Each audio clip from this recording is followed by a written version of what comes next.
Bom, agora que nós já oramos pelos pais, já demos os recados e já cantamos, já adoramos a Deus, é hora de escutar Deus falar conosco através da sua palavra. Convido a igreja a abrir a palavra de Deus comigo em Efésios capítulo 5.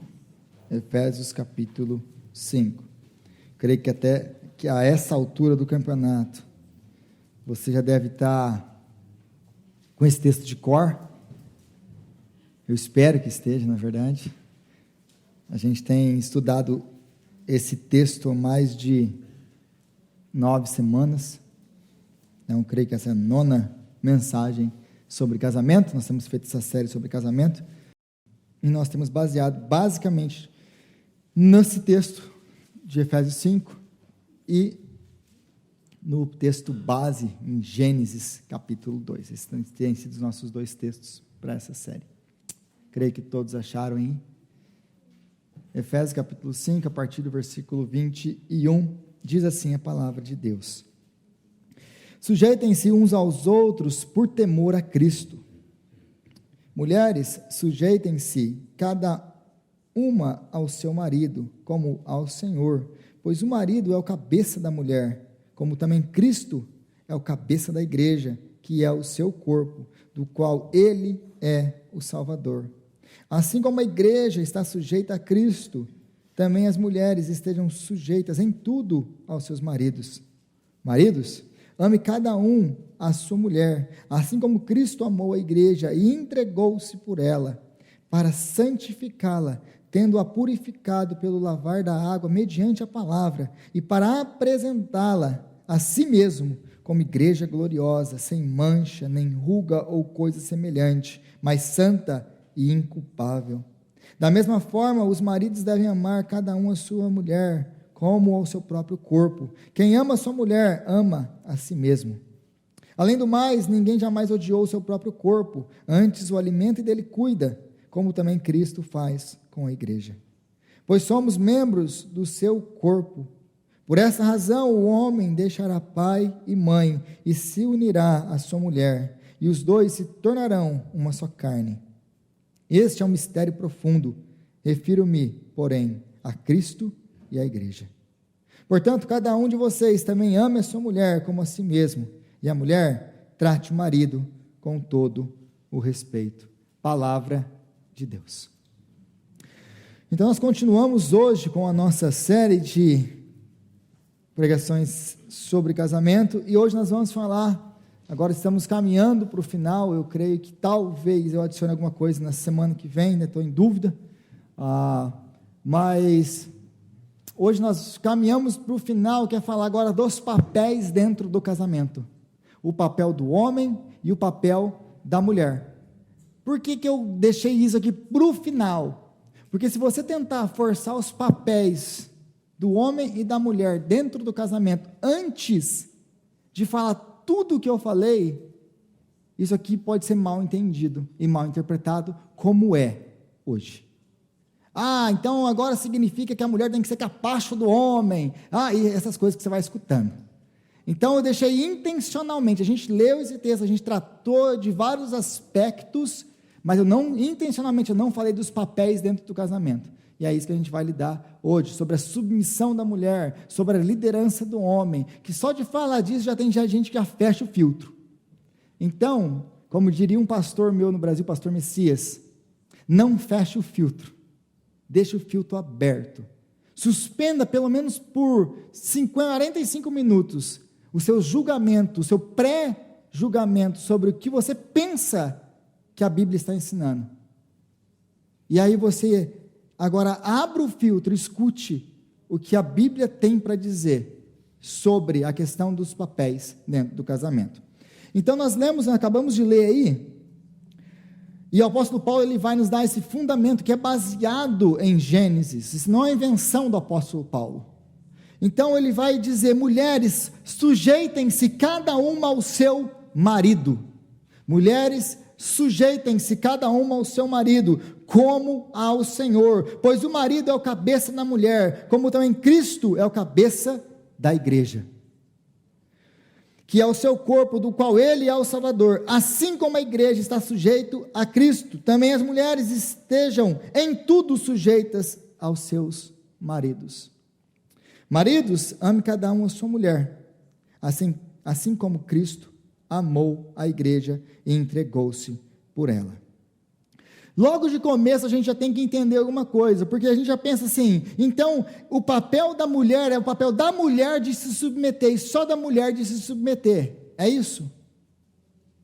Aí no outro lado a gente pensa, não, é o papel do marido se entregar e morrer pela sua esposa, para quê? Para santificá-la. Então é papel do marido santificar a sua esposa, certo?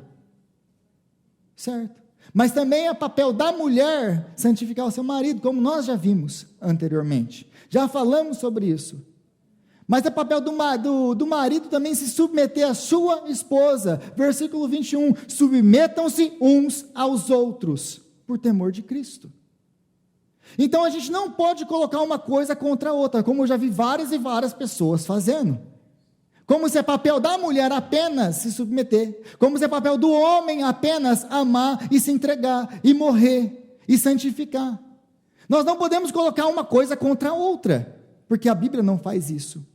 Então, do que o apóstolo Paulo está falando? Ele está falando sim, ele está destacando que existem papéis dentro do casamento. Ele está destacando que existem funções diferentes. Mas nós precisamos ter toda a Bíblia em mente, não isolar textos para a gente não ter uma interpretação errônea do que a Bíblia está nos dizendo. Senão a gente cai em erro e fica pensando, não, é papel do homem fazer isso, não, é papel da mulher fazer isso. E a gente fica fixo nisso. Mas aí a gente vai para outros textos, como a gente vai ver hoje, que vão falar dessa troca de papéis que são exercidos pelos dois, que é um chamado para os dois. Aí a primeira pergunta que a gente precisa saber então, ou fazer aqui, bom, então você está falando que os homens e as mulheres têm os mesmos papéis, que eles são iguais, ou que eles são diferentes? O homem no final, então os papéis dentro do casamento, eles são iguais para ambos, ou eles são diferentes?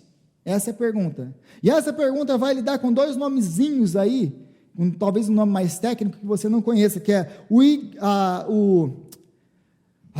complementarismo e o igualitarismo, que é basicamente o seguinte: existem essas duas vertentes na área teológica que dizem assim, não, o homem e a mulher, eles são iguais, eles não têm distinção, seus papéis não são distintos, eles são iguais perante Deus, então eles têm papéis iguais dentro do casamento, eles não têm funções diferentes.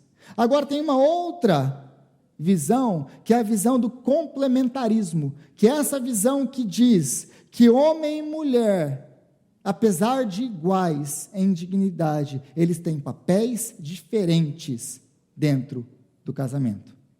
Eles foram criados iguais em dignidade diante de Deus, mas nós temos papéis diferentes, e é disso que o apóstolo Paulo está falando aqui. Somos iguais? Sim, em um aspecto. Somos diferentes? Sim, em outro aspecto. Então é disso que nós vamos falar hoje. Então o homem e a mulher foram feitos à imagem de Deus e são iguais em dignidade. Da onde vem isso? Gênesis capítulo 1, versículo 27. E Deus criou o homem à sua imagem, a imagem de Deus o criou, homem e mulher. Então o homem não é mais a imagem de Deus do que a mulher. E a mulher não é mais a imagem de Deus do que o homem. Os dois são a imagem de Deus. Os dois têm dignidade, porque são imagem de Deus. Os dois portam a imagem de Deus. Agora, existe um problema, e nós vivemos nesse tempo agora e nós acabamos de comemorar esse mês, né, do Pride. A gente que vive no Massachusetts sabe muito bem o que é isso. A gente vê isso nas escolas, a gente vê isso nas ruas, a gente vê isso em tudo quanto é canto. Algumas pessoas acreditam e argumentam que o gênero é alguma coisa que é uma construção social. O gênero do ser humano, ele é construído a partir da sociedade, ou a partir de si mesmo. É o homem e a mulher que decide o que ele quer ser. Aliás, hoje está muito em moda aquele negócio de você decide aquilo que você quer ser. Hoje estou sentindo que eu sou um gato. Você é um gato. E ai das pessoas falarem para você que você não é um gato. E nós temos então que tolerar, nós temos que ser compreensivos com a pessoa que se acha um gato. Estou mentindo? Então, nós vivemos talvez no centro de tudo isso. Nós vemos tudo isso acontecer muito de perto. Então, o que diz a pessoa o que ela é, não é como ela nasceu. O que ela nasceu, como ela nasceu, não importa. O que vai dizer quem ela é quando ela decidiu que ela é. Mas não é assim, não foi assim desde o princípio. Quando Deus cria o homem e a mulher, Deus cria o homem, e a mulher, mulher. Ele não cria nada, ou ele, no meio disso, e ele não deixa, olha Adão, no dia que você escolheu o que você quer ser, você decidiu, então você vai ser o que você quer ser. Deus, tudo que ele cria tem um propósito, tem algum motivo para ele criar, e ele cria definido, com um motivo definido, com um propósito definido. Deus nos criou, homem e mulher, a sua imagem e semelhança. Os dois têm a imagem de Deus, a dignidade por serem imagem de Deus. Agora, quando nós perdemos, ou nós negamos quem nós somos, quando nós queremos então inventar, não, eu não sou isso, eu não sinto isso, eu sinto que eu sou outra coisa, nós então perdemos as características, ou nós perdemos os papéis que Deus, Ele quer que nós desempenhemos no nosso relacionamento com a nossa esposa, ou com o nosso marido, dentro do relacionamento. Então nós perdemos a essência do que Deus nos criou para ser. Quando nós deixamos de lado aquilo que Deus diz que nós somos, Deus diz que você foi criado homem, você foi criada mulher. Nós abandonamos isso, não, eu não acredito nisso. Existe então uma destruição daquilo que nós vivemos como sociedade, é isso que nós estamos vivendo hoje. É isso que nós estamos então vivendo hoje. Então vai criar todo tipo de confusão e distorção. Aí no próximo versículo, no versículo 28, Deus chega para esse casal, depois de havê-los criado, homem e mulher, e diz: sejam fecundos, multipliquem-se e encham a terra e sujeitem-na. Então ele chega para o homem e para a mulher: agora que eu criei vocês, homem e mulher, vocês sejam frutíferos, tenham filhos. Mas essa é uma coisa que a gente precisa notar, que esse é o primeiro mandamento de Deus para o homem. O primeiro mandamento de Deus para o homem é: case-se e tenha filhos. Porque Deus, Ele não mandou, Ele não juntou aqui Adão e Eva, vocês vão morar juntos, agora vocês vão ter filhos. Não. Ele é oficial, ele vai depois no capítulo 2, ele vai criar então a mulher a partir da costela de Adão, e vai trazer para ele, vai oficializar o primeiro casamento. É Deus quem oficializa o primeiro casamento. Agora eles estão casados. O mandamento de Deus de procriação só pode ser obedecido dentro do casamento. O primeiro mandamento de Deus ao homem só pode ser obedecido dentro do casamento. E uma palavra para aquelas pessoas que não querem ter filhos. Eu não quero ter filho. Filho é muita despesa, filho isso, filho previne a gente de alcançar os nossos objetivos na vida. Filho hoje é visto dessa maneira, como algo que atrapalha, não como uma bênção de Deus. Contudo, o primeiro mandamento de Deus é: casem-se e tenham filhos, sejam frutíferos e multipliquem. Por quê? Porque filhos são herança do Senhor. Você não vai achar em nenhum lugar da Bíblia nenhum versículo dizendo que filho é maldição. Filho é bênção. Filho é bênção. Aliás, você vai achar versículos como esse: feliz o homem que tem muitas dessas flechas, que são os filhos, na sua aljava. Que coloca muitas dessas flechas na sua aljava, e não é passivo ali, o negócio ali é ativo, é você procurar ter muitos filhos mesmo. É Deus, Ele vai dar, Ele vai abençoar, mas você vai querer ter filho, e você vai tendo filho, e Deus vai te abençoar, Então Deus nos chamou para nos casarmos e termos filho, constituirmos família. Foi o primeiro mandamento de Deus, então, para o homem. Então, esse é o primeiro mandamento de Deus, e esse mandamento só pode ser obedecido mais uma vez dentro do casamento, e por um homem e uma mulher.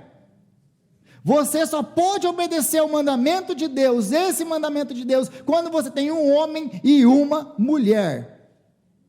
Se Deus tivesse colocado 2 homens no jardim, a raça humana não existiria hoje. Se Ele tivesse colocado 2 mulheres no jardim, a raça humana não existiria hoje. É uma questão biológica, gente. Eu não estou querendo entrar na questão filosófica atrás de tudo isso. Nada disso, eu não estou falando disso, eu estou falando de biologia. É simples assim, é o de um macho e de uma fêmea, para que possamos produzir filhos. Simples assim, tá? Então, não estou querendo ofender ninguém. Só estou apresentando um fato bíblico. Então, para obedecermos esse mandamento, nós precisamos estar em união matrimonial, homem e mulher. E obedeceremos então. Agora, nós precisamos notar aqui que Deus, então, Ele cria a mulher. E Ele traz a mulher para o homem. E esse mandamento, ele só pode acontecer, só pode ser obedecido em 2. O homem sozinho não faz. O homem sozinho é incapaz. E, aliás, essa é a primeira coisa, como nós também já vimos, que a primeira vez que Deus fala que alguma coisa, depois de ter criado todas as coisas, que Ele vê alguma coisa que é imperfeita. Ele vê o que é imperfeito? O que Deus vê que não é bom? Depois de ter criado todas as coisas, não é bom que o homem fique só. Não é bom que o homem fique só. Então Ele faz a auxiliadora, Ele traz para ele. E agora com ela é capaz, porque existem os dois, e os dois estão juntos, eles são capazes de obedecer a Deus, e eles se completam. Agora, com a mulher, o homem está completo. Aí em Gênesis capítulo 2, versículo 19, nós vemos a história, o relato de Deus trazendo, a partir do versículo 19, aliás, Deus ele vai criar todos os animais, e Deus ele vai trazer os animais aos homens, e diz assim a palavra: e o Senhor Deus formou na terra todos os animais. Então Deus cria todos os animais. Então Ele forma da terra todos os animais, e os trouxe ao homem para ver como Ele lhes chamaria. Então Deus cria os animais, e Deus então traz esses animais ao homem. Para quê? Para ver como o homem os chamaria. Deus não pega para si o que? A prerrogativa, ou Ele não começa a dar nome aos animais, Ele traz ao homem. Por quê? Porque o ato de nomear é o ato de ter poder sobre, na Bíblia. Quando você vê Deus mudando o nome de alguém, ou quando você vê o pai dando um nome para um filho, isso significa que você tem poder, você tem autoridade sobre aquilo. Por que nós podemos nomear os nossos filhos? Por que não é o seu tio, a sua avó? Em alguns casos é meio diferente, né? Por que são os pais que nomeiam os filhos, não são os outros? Porque a autoridade está no pai e na mãe. Quem dá nome para os filhos é o pai e a mãe. Então, nós temos isso ainda até hoje. Quem dá nome para os nossos filhos somos nós, porque nós temos autoridade sobre a vida dos nossos filhos. E é por isso que você vê uns nomes feios para dedéu aí, que é só na causa. Jesus amado, tem uns nomes que você fala assim: uau, o que seu pai estava pensando quando te deu esse nome? A gente não fala, a gente fica quieto, mas a gente pensa isso. Estou mentindo? Então, o ato de nomear é o ato de ter poder ou autoridade sobre.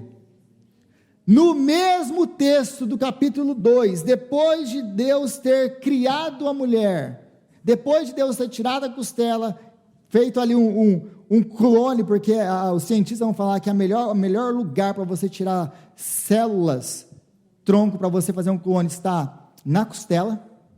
É muito interessante. Se você quer ver, quem falou isso é o Adalto Lourenço, que ele é um cientista, ele mexe muito com essa questão. Então, se você quer ver ele falando sobre essa questão da criação, é muito, muito legal, como que ele explica aquilo tudo. Então, ele tira a costela, cria a mulher. Agora, do mesmo jeito que ele criou os animais, agora ele criou Adão da terra, mas ele não cria Eva da terra, ele cria do homem. E aí, do mesmo jeito como ele criou Adão, como criou os animais, agora, assim como ele trouxe os animais para serem nomeados, ele traz agora Eva. E agora sim, ele exclama em louvor, ele até que enfim, carne da minha carne, osso do meu osso. O que ele quer dizer com isso? Alguém que me completa, alguém que é um comigo. Então, ele vai então dar um nome para ela, e seu nome será Ishá, porque do Ish ela foi tirada, em hebraico é Ish e Ishá. Então ela foi tirada do homem, aí em português não faz muito sentido, né? Porque do homem foi tirada da mulher, aí vai chamar ela de mulher. Mas ele dá o nome. O que isso tudo quer dizer para nós? Que o homem tem autoridade sobre a vida da mulher. Isso não é o apóstolo Paulo no Novo Testamento machista, com aquele pensamento machista dele, como eu já escutei algumas pessoas falarem. Isso vem da criação. E aliás, o apóstolo Paulo está, como em Efésios 2, como em 1 Coríntios capítulo 11 e outros textos, ele está usando a criação como base e modelo da sua teologia. Ele não está inventando isso aqui. Ele não está inventando isso aqui. Então ele tira e ele traz para o homem, e o homem então nomeia, que é o ato de ter autoridade sobre. Deus constituiu o homem como cabeça da mulher. Então ele tem autoridade. Contudo, homem e mulher não são independentes um do outro. Porque o apóstolo Paulo, também falando sobre casamento no contexto de 1 Coríntios capítulo 11, ele fala assim: no Senhor, porém, nem mulher é independente do homem, nem homem é independente da mulher, pois assim como a mulher veio do homem, assim também o homem nasce da mulher, mas tudo vem de Deus. Aí mais uma vez aquele negócio que você cai em erro quando você quer colocar um contra o outro. Existe um completar de Deus aqui, um não é independente do outro, porque a mulher foi criada do homem, mas o homem nasce da mulher, e tudo vem de Deus. Existe uma harmonia na criação e na ordem de Deus. É o pecado quem vai destruir essas coisas. Então, a mulher como auxiliadora, e aí a gente tem esse texto, a mulher se submetam aos seus maridos, como ao Senhor. Aí a gente olha esse texto, a gente vai para Gênesis capítulo 2, 20, diz que, mas para o homem não se achava uma auxiliadora que fosse semelhante a ele. Ou outras versões vão dizer, não achava o quê? Uma ajudadora. E a gente tem um problema, as mulheres em especial, os homens também que dizem assim, deixa elas se matarem lá, elas estão frustradas com isso, deixa que elas se frustrem. As mulheres em especial têm um problema com esse negócio de ser auxiliadora, de se submeter, de ser ajudadora. Sabe por quê? Porque nós não entendemos a palavra auxiliadora, ou ajudadora, como em algumas outras versões nós encontramos, que é a palavra Ezer. Talvez a nossa tradução, como nós entendemos a palavra, já é um problema. Porque para nós, o que é uma auxiliadora? O que é um auxiliar? Um auxiliar não é nada.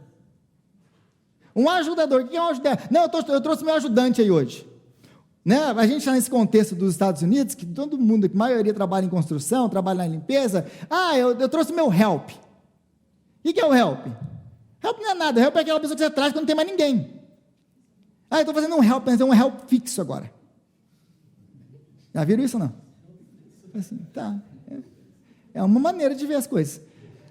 Aí eu estou fazendo o meu help fixo, aí a gente olha para esse texto, a gente vê, a mulher foi criada para auxiliar o homem, para ajudar o homem, a gente pensa assim, olha lá, a mulher foi feita o help fixo do homem, é assim que a gente vê, aí não é sem razão que as mulheres começam a ficar meio frustradas com esse negócio de ser help fixo, mas é porque nós não entendemos a palavra Ezer, que é a palavra original aí, hebraica desse texto. O que a palavra Ezer, então, quer dizer? Ela não é uma palavra muito comum no Antigo Testamento, ela aparece 16 vezes no Antigo Testamento, só que dessas 16 vezes, 14 vezes, essa palavra está conectada com Deus. Deus é o Ezer, Deus é o ajudador, Deus é o auxiliador. Um exemplo de um desses é o nome, Eliezer, que significa o quê? Deus é a minha ajuda. Eliezer, Deus é a minha ajuda. Você vai ver isso nos Salmos, você vai ver isso no Êxodo, Deuteronômio, que Deus é aquele que vem em auxílio, em Ezer, ao nosso encontro. Deus é o nosso Ezer, o nosso ajudador. Então, 95% das vezes, que a palavra aparece está conectada com Deus. Ou seja, é uma palavra usada para Deus, para quase mais nada. Como que isso muda alguma coisa? Porque a gente entende que a mulher, então, é aquela pessoa que está ali, e eu conseguiria fazer a minha tarefa sem ela, eu não preciso do meu help, eu trago porque, sei lá, às vezes eu preciso de alguma coisinha, eu estou trazendo ele. A gente entende auxiliadora, ajudadora nesses termos, mas nada mais longe do que a verdade. Por quê? Porque a auxiliadora, Ezer, no texto original, no hebraico, na Bíblia, na visão de Deus, é alguém que, sem ela, você não é capaz de fazer a sua obra. Aquilo que eu te dei para fazer, você só é capaz porque eu vou te dar uma Ezer, uma auxiliadora, uma ajudadora. Também é usado como um termo militar, que é aquela campanha, aquele grupo de soldados que são enviados para a guerra, e sem eles você nunca ganharia a guerra. Então, auxiliadora, biblicamente falando, é alguém que não é alguém que eu posso fazer sem você, é alguém que, se não for por ela, se não for pela ajuda do Senhor, nós nunca conseguiríamos. Sem a ajuda da nossa esposa, nós nunca conseguiríamos. É interessante que eu estava tendo essa conversa com o James essa semana. A gente estava no carro dirigindo, o James estava dirigindo, a gente estava conversando sobre isso. E como é impossível, como seria impossível nós fazermos o que nós fazemos como homens, ministrando, trabalhando na igreja, cumprindo com aquilo que Deus nos ordenou a fazer, se não fosse pelas nossas esposas. O Rodrigo não estaria aqui hoje, se não fosse a Jaqueline. Seria impossível para mim. Então Deus sabe que nós precisamos dessa mulher que está do seu lado. Então é assim que a Bíblia vê ela. Ela não é um capacho, ela não é uma coisa que, adicionamos aí, vamos ver o que vai dar. Sem ela, e é por isso, aliás, que muitos homens têm sofrido muito, porque estão tentando fazer o seu trabalho sem a sua ajudadora, e você não vai conseguir, porque nós precisamos delas. Então, é isso que significa essa palavrinha aí em hebraico. Agora, qual que é o problema disso? O que aconteceu com o pecado? E aí que começa a entrar o problema, porque a partir do capítulo 3, a gente foi no capítulo 1, a gente passou pelo capítulo 2, agora chegamos no capítulo 3 de Gênesis. O que acontece no capítulo 3 de Gênesis? A famosa queda do homem, a entrada do pecado no mundo. E é aqui que o problema começa, porque até aqui os papéis são bem definidos, e existe ordem, e existe uma alegria na submissão, na autoridade, e naquilo que Deus criou, mas a partir do pecado, a coisa então é distorcida. Agora o pecado entra, e esses papéis agora, em vez de trazer auxílio, em vez de trazer bênção, em vez de trazer crescimento mútuo, em vez de trazer alegria, amor, unidade, companheirismo, você vai trazer agora briga, sofrimento, e muitas outras coisas, porque com o pecado, os papéis do casamento, eles começam a entrar em conflito, eles entram em conflito, o que era para abençoar e completar o outro, agora, eles se tornam formas de idolatria, domínio, opressão, exploração, causando dor e sofrimento dentro do casamento. Então é muito importante nós lembrarmos agora que o que traz dor, sofrimento e tudo isso que nós vemos dentro do casamento não é o padrão de Deus. Não é porque a mulher se submete, não é porque o homem é o líder, é porque o pecado destruiu e distorceu os papéis do casamento. Então, no caso da mulher, o que acontece? Se você continua vendo, você vai ver a queda do homem e da mulher, você vai ver o pecado, e Deus vai então trazer as consequências do que Ele disse que aconteceria. Agora nós morremos, porque como nós sabemos que nós somos, falei isso na quinta-feira para os nossos novos membros, como que a gente sabe que todo mundo é pecador? Porque todo mundo morre. Como que eu sei que a Bíblia que ela é verdadeira? Que todos afirmando que não há um justo nenhum sequer, ninguém que entenda, ninguém que busca Deus, todos se desviaram e tornaram-se juntamente inúteis. Como que eu sei que isso aqui é verdade? Porque ninguém fica para semente, todo mundo vai morrer. Todo mundo vai morrer. Essa é a maior prova de que a Bíblia é verdade. Ninguém vive para sempre. Nós morremos. Por quê? Porque o salário do pecado é a morte.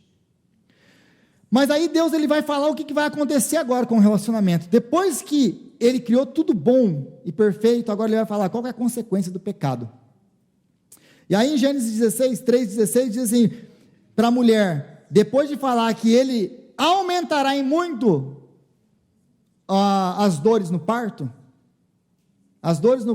existia dor no parto? Existia. Mas agora Deus aumenta as dores no parto. A segunda consequência que ele fala assim, o teu desejo será contra ou contrário. Talvez a sua versão em português está diferente aí. Mas se você ler o texto original, e talvez se você comparar com algumas versões em inglês, algumas versões em inglês têm uma tradução melhor do que em português. Porque o seu desejo, mulher, será contrário ao teu marido, mas ele te dominará. Então, o pecado vai levar a mulher a duas situações. Quais são essas duas situações? Ela se torna desejosa de controlar o seu marido e ser independente. Por causa do pecado, essa submissão que Deus criou a mulher para ser, ela não quer ter isso. E ela vai então, o pecado vai trazer todo tipo de problemas de submissão. Então agora eu não quero mais me submeter, agora eu quero lutar contra a ordem que Deus deu, agora eu quero controlar o meu marido. Só que Deus fala, mas ele vai dominar você. Ele vai dominar você. Então é um desejo contrário ao meu marido, é um desejo de se opor ao meu marido, é um desejo de independência. Eu não quero me submeter. É isso que é a maldição. Então nós aí geramos todo o conflito, porque Deus criou o homem para ser o líder, aí a mulher agora não se submete a isso, o que vai acontecer com o casamento? Vai trazer todo tipo de problema, e é isso que a gente tem visto, e é por isso que a gente tem que fazer tanto aconselhamento pastoral, com casais. Agora ela também tem uma outra coisa que ela também pode cair, que agora é o segundo lado. Qual que é o segundo lado do que acontece? O segundo lado é que às vezes a mulher, porque o seu desejo é para com o seu marido, como está a versão em português, ela acaba se submetendo e idolatrando o seu marido. Agora ela coloca o seu marido em um pedestal, e porque o pecado distorceu toda o padrão de Deus, o que o marido vai ser para aquela mulher? Um explorador, que aí a gente entra no homem, o que serve para os dois lados. Essa maldição do versículo 16 vai acabar influenciando os dois lados. Por quê? Porque agora o teu desejo será contrário ao teu marido, mas ele te dominará. É importante notar aqui o seguinte, porque algumas pessoas erroneamente dizem assim, está vendo? O domínio do homem, se sujeitar ao homem, foi a maldição de Deus. Como algumas pessoas falam assim também, está vendo? O trabalho do homem, nós temos que trabalhar, foi maldição. A maldição é o trabalho nunca foi maldição de Deus. O trabalho inútil, o trabalho pesado, o trabalho que não dá fruto, essa é a maldição. Não é o trabalho é uma bênção de Deus. Agora, o problema é quando a gente trabalha e não tem resultado. Porque quando você está trabalhando e você tem resultado, isso não é gostoso, isso não é bom. Quando você acaba um trabalho, você entrega um trabalho, não é bom você ver aquilo que você fez. O fruto do nosso trabalho é maravilhoso. É bênção de Deus. O que nos frustra é o quê? O nosso trabalho infrutífero. Trabalhamos, corremos atrás. E a coisa não anda. É isso que nos frustra. Essa é a maldição, não é o trabalho. Assim como aqui também, e ele dominará você.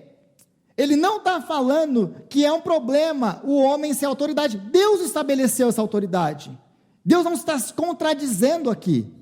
Qual é o problema então do que está acontecendo aqui? O problema é que agora Deus deu autoridade para o homem, para fazer o quê? Para servir a sua esposa, para cuidar da sua esposa, para proteger a sua esposa, para exaltar a sua ajudadora. Mas agora, por causa do pecado, o homem vai fazer o quê? Ele vai subjugar, ele vai maltratar a sua esposa, ele vai rebaixar, ele vai humilhar, ele vai desprezar a sua ajudadora. Essa é a maldição. Os papéis, eles continuaram lá, mas agora, por causa do pecado, houve uma distorção em tudo. E qual então é a cura para o problema do pecado dentro do casamento? Qual que é a cura para o problema do pecado, para toda essa distorção, para tudo isso que aconteceu dentro do casamento? É a mesma cura que cura tudo na nossa vida, que é Cristo. Jesus é a cura. Jesus, Ele é o poder e o modelo. Ele é o poder e o padrão. Do quê? Ele é o poder, o modelo e o poder de submissão e de liderança. Porque também a gente escuta algumas coisas, tipo assim, tá vendo? A mulher tem que se submeter, mas o marido é o cabeça, como é Cristo. Mas nós não entendemos, nós não lemos esse texto direito, porque Jesus aqui é o padrão, tanto para homem quanto para mulher. Jesus é o padrão de submissão. Jesus é o padrão de autoridade e liderança. Jesus é o nosso padrão. Assim como o homem tem que entregar a sua vida, porque Jesus entregou a sua vida por nós, a mulher também se submete, como Cristo se submeteu ao Pai. Ele é o padrão de um e ele é o padrão de outro. E ele é o modelo perfeito, que nós, quando nos juntamos, conseguimos ser os seus imitadores. E da onde que nós podemos ver isso claramente? Filipenses capítulo 5, capítulo 2, versículo 5, ao versículo 11, aquela famosa passagem de Filipenses que eu creio que todos conhecem, que diz assim: tende em vós o mesmo sentimento que houve em Cristo Jesus, que, existindo em forma de Deus, não considerou o fato de ser igual a Deus algo que devesse se apegar, mas pelo contrário, esvaziou-se a si mesmo, assumindo a forma de servo, e fazendo-se semelhante aos homens, assim, na forma de homem, humilhou-se a si mesmo, sendo obediente até a morte, e morte de cruz. Por isso Deus também o exaltou com soberania, e lhe deu o nome que está acima de todo o nome. Então nós aqui vemos claramente Deus se submetendo ao Pai. Ele era igual ao Pai. Jesus é Deus, como Deus é Deus. Jesus, ele não se torna menos Deus por se submeter ao Pai. Aí a gente se pergunta, por que o Pai não se submeteu? Por que o Filho tinha que se submeter? Por que não foi o Espírito Santo que se submeteu? Nós não sabemos a resposta, mas uma coisa nós sabemos, que a submissão de Cristo não é algo que ele se submeteu porque ele é inferior, ou porque ele era menor. Ele se submete em amor. Ele se submete porque ele ama o Pai, e porque ele quer exaltar o Pai. E existe essa dança da Trindade, porque é o Pai querendo dar glória para o Filho querendo dar glória para o Espírito querendo dar glória, e aquela dança, e é um que ama o outro, que quer dar glória para o outro. Aí você vê que o Filho se submete, mas o Pai quer fazer o quê com o Filho que se submete? Ele quer exaltar acima de todo nome. Não existe exploração, não existe abuso. Esse é o nosso padrão. Esse é o nosso padrão. Então Jesus não se tornou menos Deus por se submeter. Quando se submete, ele o faz por amor a Deus Pai, e não por medo ou obrigação. Jesus não foi obrigado a se submeter. Ele não fez isso porque ele tinha medo do Pai. Ele faz por amor. Ele faz por amor. A submissão da mulher no casamento não deve ser vista como obrigação. Não é uma obrigação da mulher. Se você está servindo, você está se submetendo do seu casamento com essa mentalidade, minha irmã, você precisa rever algumas coisas. Porque nós fomos chamados, as mulheres foram chamadas para se submeter com o coração alegre, em amor. Amor a quem? Em primeiro lugar, amor a Deus, amor a Cristo, porque Ele é o nosso modelo, Ele é o nosso padrão. Eu quero ser uma imitadora de Cristo. Eu vou me submeter porque Cristo se submeteu.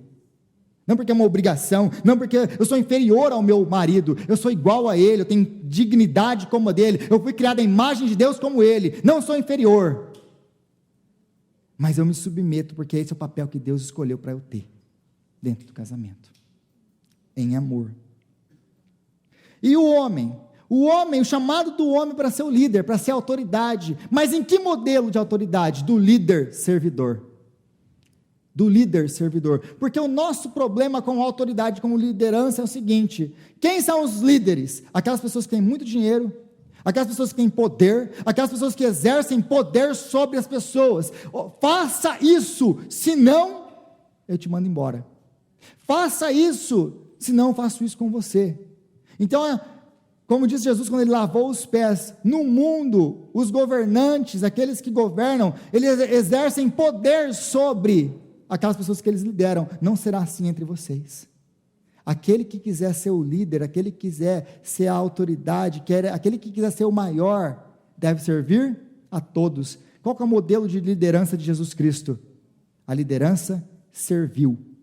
Jesus ele não serve a partir do chicote, ele serve em amor. Então, serviço, biblicamente falando, você quer ganhar autoridade, você serve. Você quer ser um líder, você serve.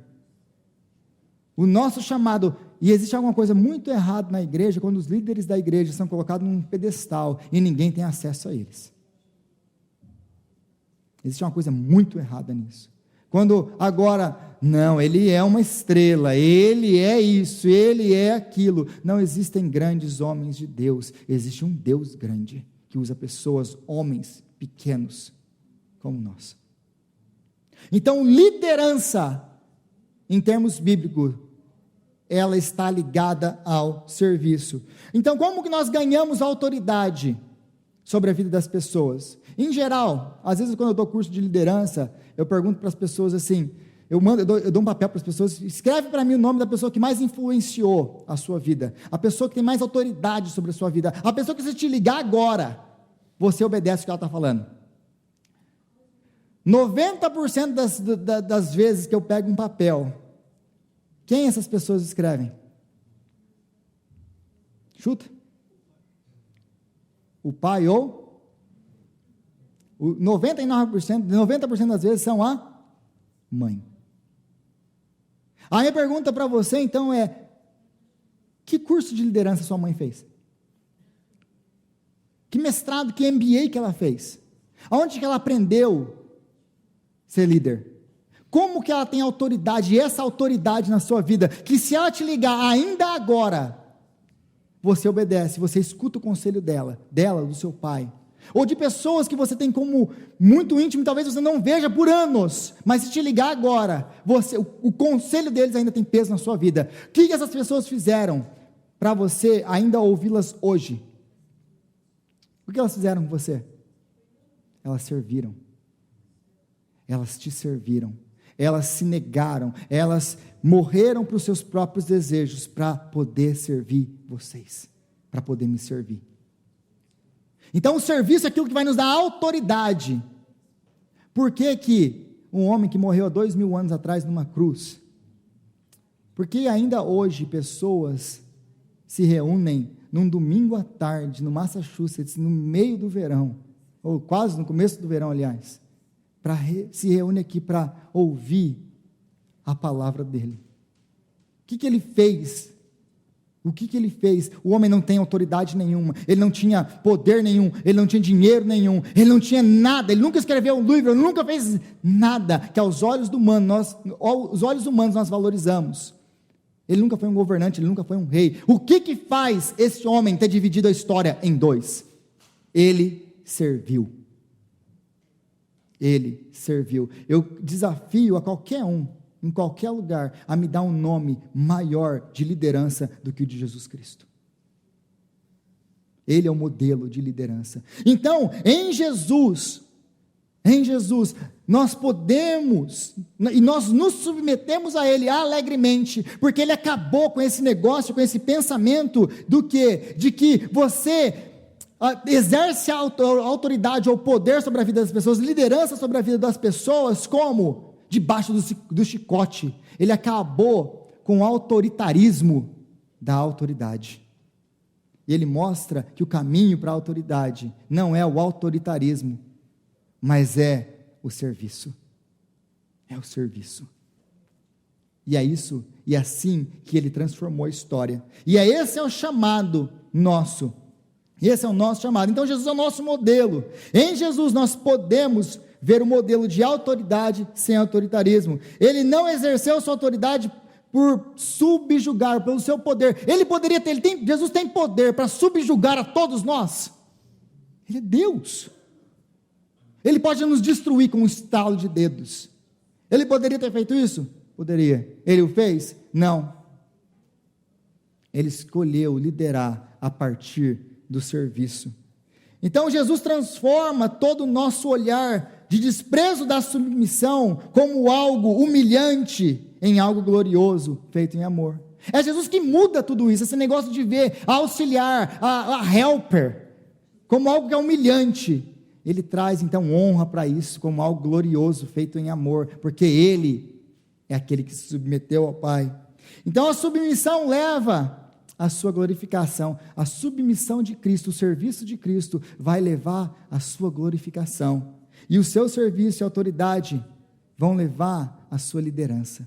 É assim que Ele lidera, é assim que Ele governa, é assim que Ele se submete. Então, como nós podemos imitar Jesus no nosso casamento? Nós somos chamados para imitar Jesus no nosso casamento. Tanto o homem como a mulher são chamados para ser como Jesus no casamento. Homem e mulher, nós somos chamados para imitar Jesus no nosso casamento. A mulher imitando a submissão sacrificial de Jesus, e o homem imitando a sua liderança sacrificial, que é de serviço. Ele não nos deu posição de liderança, homens, para explorar, para subjugar, mas para servir, para cuidar, para exaltar as nossas esposas. Então, o que exatamente eu tenho que fazer? E algumas pessoas aí vêm com essa pergunta no final para mim: tá bom, Rodrigo, o que eu tenho que exatamente fazer dentro do casamento? Qual que é o meu papel dentro do casamento? As mulheres, então, mulher tem que ficar em casa e cuidar dos filhos, o homem tem que ir para a rua e trabalhar e ganhar dinheiro, é isso, é esse o padrão de Deus. Em um aspecto, a direção da família, a autoridade, a liderança da família está no ombro dos homens. Esse é o padrão bíblico. A mulher se submete, a mulher ajuda o seu marido a cumprir com o papel que Deus deu para ele, para a família, para a liderança da família. Esse é o padrão. Agora, na Bíblia nós não temos uma formulazinha: olha, a mulher vai ter que ficar em casa, e aí a gente tem uma descrição do que a mulher tem que fazer em casa. Aí nós temos uma descrição do que o homem tem que fazer em casa. Eu sei que algumas pessoas de vocês não vão gostar disso, os mais tradicionalistas, que é a outra área, que eu não vou lidar com isso hoje. Que a mulher tem que ficar em casa e cuidar dos filhos, o homem tem que sair para trabalhar. Eu estou falando que eu não concordo com isso, eu não estou falando com isso, porque existem sim, a Bíblia nos dá essa impressão. Contudo, a Bíblia não nos dá exatamente o que tem que ser. Você não vai encontrar na Bíblia falando: você tem que fazer assim, mulher, assim, assim, assim, homem tem que fazer assim, assim, assim, assim. Você não pode trocar isso aqui nunca. Não, ele te dá esse padrão que nós vimos até agora, mas ele não te dá uma lista do que você pode e do que você não pode. Por quê? Porque a Bíblia é atemporal, ela foi escrita para todas as épocas, para todo o tempo e para todas as culturas. Porque uma coisa que é padrão e norma para nós, não vai ser para outra cultura.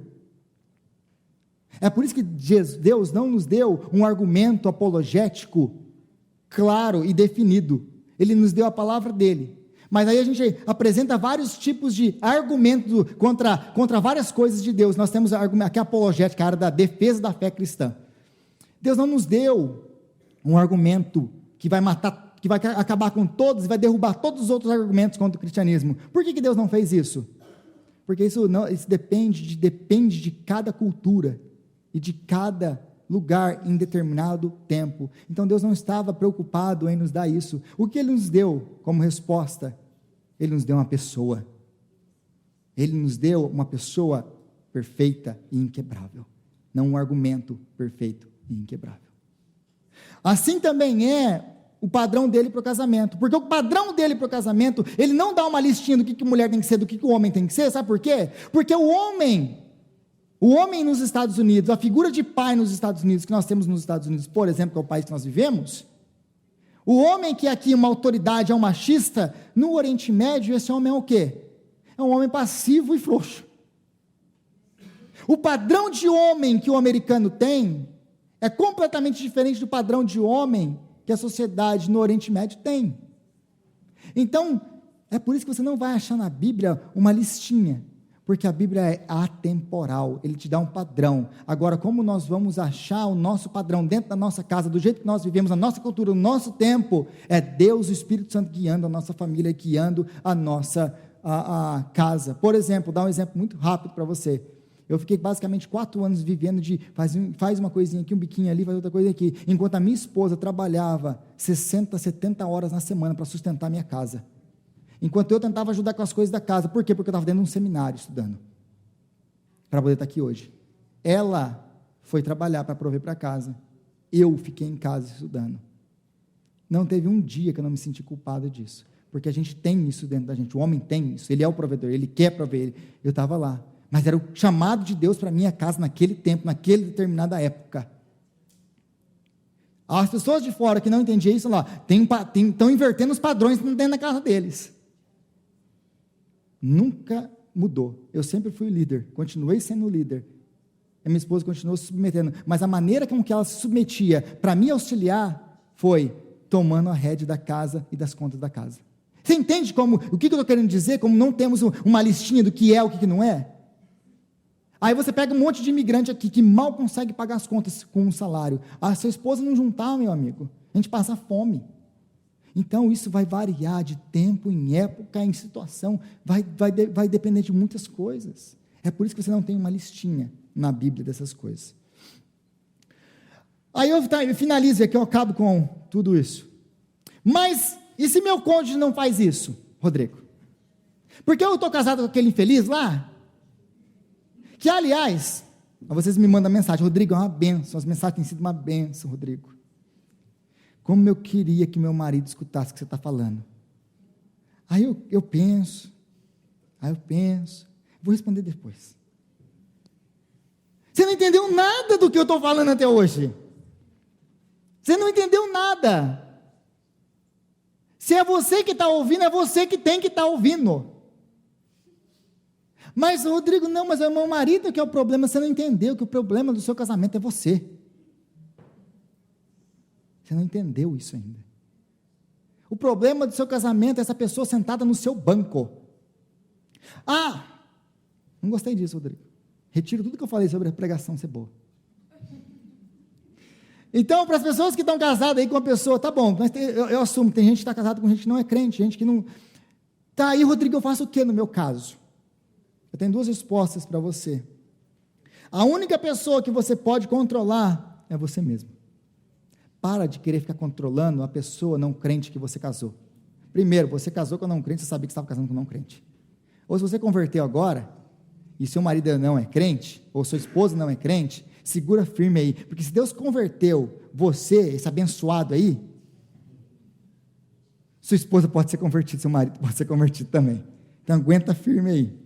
Mas então você só tem controle sobre você, você não pode controlar os outros. Então se preocupe com você, é o primeiro conselho que eu tenho para te dar. Você não pode mudar o comportamento de ninguém, apenas o seu.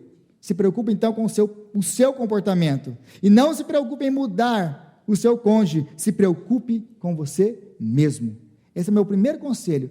Ah, Rodrigo, se não gostei disso, então vai orar, vai jejuar, vai pedir graça para Deus. Segundo conselho que eu tenho para você, tanto a liderança como a submissão são papéis de serviço. Tanto a liderança, se você não prestou atenção, se você não entendeu nada do que eu falei até agora, tanto a liderança como a submissão, os dois são papéis que existem em serviço. Os dois existem em serviço. Você não precisa da colaboração do seu marido, da sua esposa, que não quer viver nada disso aqui com você, para servir a ele. Você pode servir a qualquer momento. Você não precisa estar em comum acordo para você servi-lo.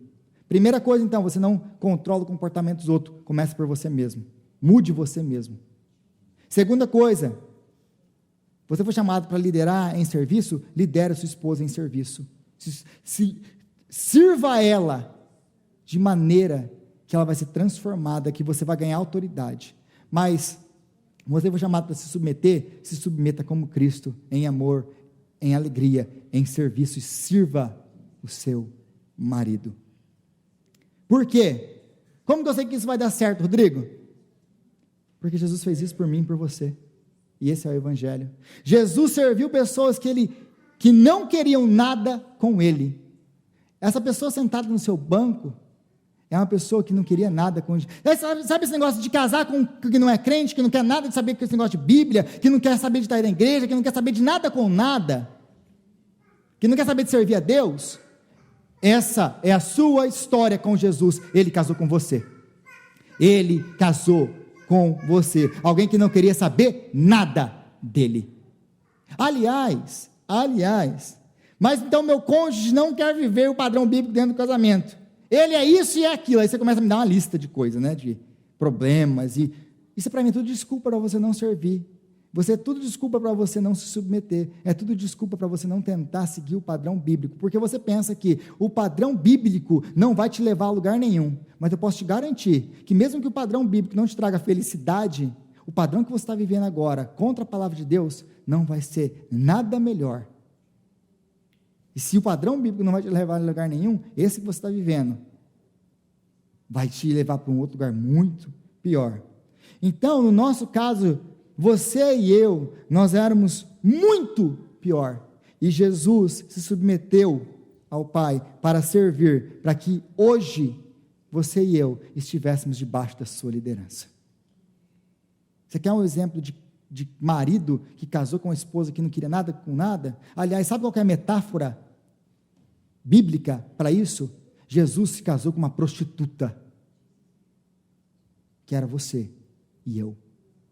É isso que quer dizer o livro todo de Oséias. Se você nunca leu Oséias dessa maneira, volta lá.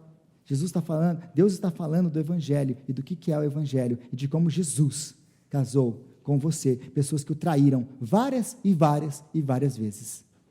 Estou mentindo? Pessoas que decepcionaram várias e várias vezes, mas no final, Ele está de braços abertos para te receber, para te salvar, para te limpar, para te servir outra vez. Esse é o nosso chamado. Senhor, nós te agradecemos, ó Pai, pela sua palavra, te louvamos, ó Deus, pela sua graça, e pedimos a Ti, ó Pai, que o Senhor venha nos abençoar a viver os padrões bíblicos dos papéis no nosso casamento, Senhor. Deus, nos ajuda, Pai, a nos submetermos um ao outro por temor a Cristo. Nos ajuda, Senhor, a nos santificarmos uns aos outros, para nos apresentarmos diante do Senhor, naquele grande dia que nós nos encontraremos com o Senhor, santos. Usa, Senhor, os nossos cônjuges, e nos usa para santificar a vida dos nossos cônjuges. Nos ajuda, Senhor, a servir ao nosso cônjuge em amor, com alegria, para imitar Cristo no nosso casamento. É o que nós te pedimos, no nome de Jesus, o nosso Senhor. Amém.